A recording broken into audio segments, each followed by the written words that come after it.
स्वागत है मेरे चैनल अप्रिशिएट इंग्लिश में और आप सभी को मेरा प्रणाम। न्यूज़पेपर्स बता रही हैं कि बीपीएससी दोबारा से एक बहुत बड़ा रिक्रूटमेंट करने जा रही है। जैसा कि न्यूज़पेपर्स कह रही हैं कि नोटिफिकेशन मतलब विज्ञप्ति आएगी अक्टूबर महीने में और एग्जाम होगा नवंबर में, रिजल्ट पब्लिश कर दी जाएगी दिसंबर में। तो बीपीएससी जब फॉर्म अक्टूबर में निकालेगी और एग्जाम नवंबर में लेगी तो हमारे पास टाइम फिर से नहीं बचता है। हमें तैयारी में अभी से लगना पड़ेगा और बीएड वालों को तो जान प्राण लगाना पड़ेगा। ऐसे लोग जो 2019 का एस्टेट नहीं दे पाए उनको भी अपना जान प्राण लगाना पड़ेगा। अब आपके मन में आ रहा होगा कि सिलेबस तो पता ही नहीं तो तैयारी क्या करें। देखिए, सबसे बड़ी प्रिविलेज है कि हमारे पास वो सिलेबस है जिसके बेसिस पे अभी अभी बीपीएससी ने एग्जाम लिया था।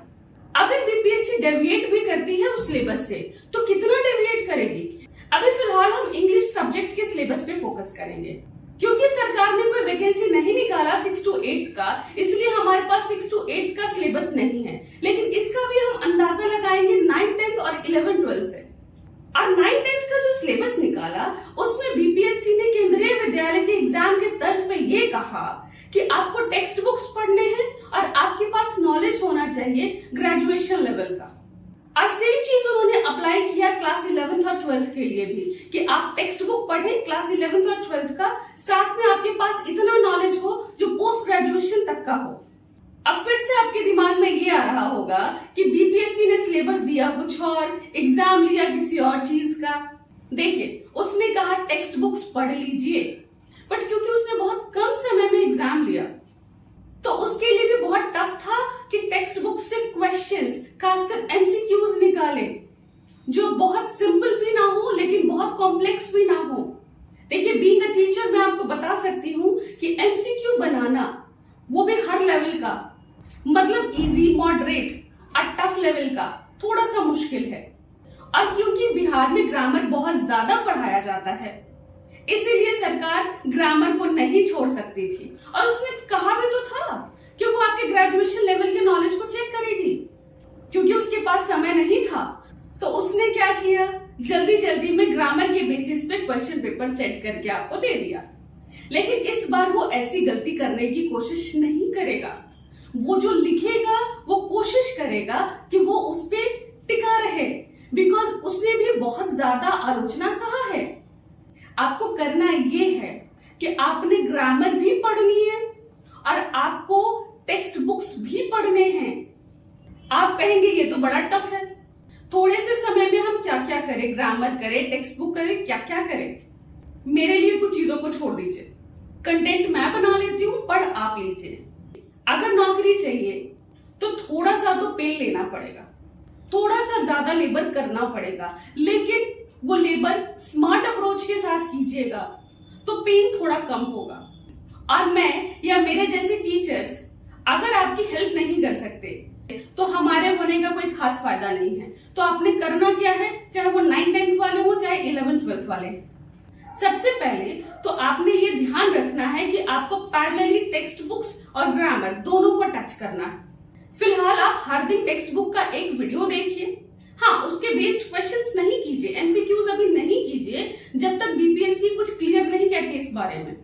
एक चैप्टर का वीडियो देखने में मैक्सिमम आपका 10 से 15 मिनट जाएगा, लेकिन कम से कम आप एक फाउंडेशन तो बना के रखेंगे। रही बात ग्रामर की, एक टॉपिक हर दिन और उस पे बेस्ड क्वेश्चंस प्रैक्टिस नहीं करेंगे, फंसेंगे आप। और जिन लोगों को ग्रामर, टेक्स्ट बुक्स पढ़ना टफ लग रहा है, उनको लग रहा है नहीं मेरे लिए ये दोनों ही कर पाना ज्यादा मुश्किल है, वो साथ में एक काम और करेंगे, रीडिंग कॉम्प्रिहेंशन पढ़ेंगे। यकीन मानिए, डेली एक पैसेज पढ़िए, उसके बेस्ड क्वेश्चंस को प्रैक्टिस कीजिए, बहुत हेल्प करेगी। समझिए एक बात को कि आपके पेपर में रीडिंग कॉम्प्रिहेंशन आएगा ही आएगा, ग्रामर आएगा ही आएगा। तीसरी चीज बचती है, अगर वो चैप्टर्स देते हैं, कहते हैं टेक्स्ट बुक पढ़ो, तो वो टेक्स्ट बुक के बेसिस पे क्वेश्चंस भी डालेंगे। इसमें हमें तीसरे का भी नहीं पता, पर हम पहला मतलब रीडिंग कॉम्प्रिहेंशन और दूसरा ग्रामर ये तो शुरू कर सकते हैं। देखिए, हम जॉब कंफर्म करने की बात कर रहे हैं, हम रिस्क नहीं ले सकते क्योंकि इलेक्शन का साल चला जाएगा, फिर सरकार कब वैकेंसी निकालेगी, क्या करेगी, हमें नहीं पता।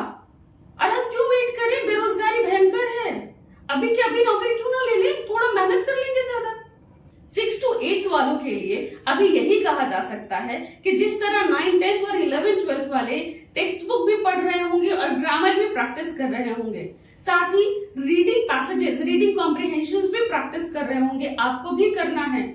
उनके पेपर और आपके फर्क में सिर्फ यही फर्क होगा कि उनका पेपर थोड़ा डेप्थ लेवल का होगा और आपका थोड़ा सा इजी होगा। इसके अलावा कोई अंतर नहीं होने जा रहा है। मैं आपको एक एग्जांपल से समझाती हूँ कि डिफरेंस क्या होगा लेवल में। जैसे 9th 10th वालों से पूछ दिया प्रोनाउन, एडजेक्टिव। अब प्रोनाउन में क्या करेगा, रिफ्लेक्टिव प्रोनाउन पूछ देगा, उनसे पूछ देगा एडजेक्टिव। लेकिन वहीं पे क्या करेगा 11th 12th वालों से कि एडजेक्टिव ना पूछ के, प्रोनाउन ना पूछ के डिटर्मिनस पूछ देगा। मैक्सिमम ये कर सकता है, इससे ज्यादा कुछ नहीं कर सकता। सेम क्लॉजेस और फ्रेज में भी यही कर सकता है कि 9th 10th वालों को 0 या फर्स्ट या सेकंड लेवल का दे देगा क्वेश्चन, 11th 12th वालों को स्टैंडर्ड थोड़ा और बढ़ा के दे देगा। इससे ज्यादा कुछ खास नहीं चेंज कर सकता। तो अल्टीमेटली आपने करना क्या है, रीडिंग कॉम्प्रिहेंशन, ग्रामर और टेक्स्ट बुक के वीडियोस। अगर बीपीएससी स्पेसिफाई कर देती है कि हाँ जी टेक्स्ट बुक पढ़ना है, तो उसके बेस्ड क्वेश्चंस भी आपको मिल जाएंगे, चाहे मैं दूं या और भी कोई टीचर दे दे। मुझे लगता है कि इंग्लिश वालों को एक रोड मैप मिल गया है। अब प्लीज उस पर चलना शुरू कीजिए और तैयारी अपनी स्टार्ट कीजिए आज से ही।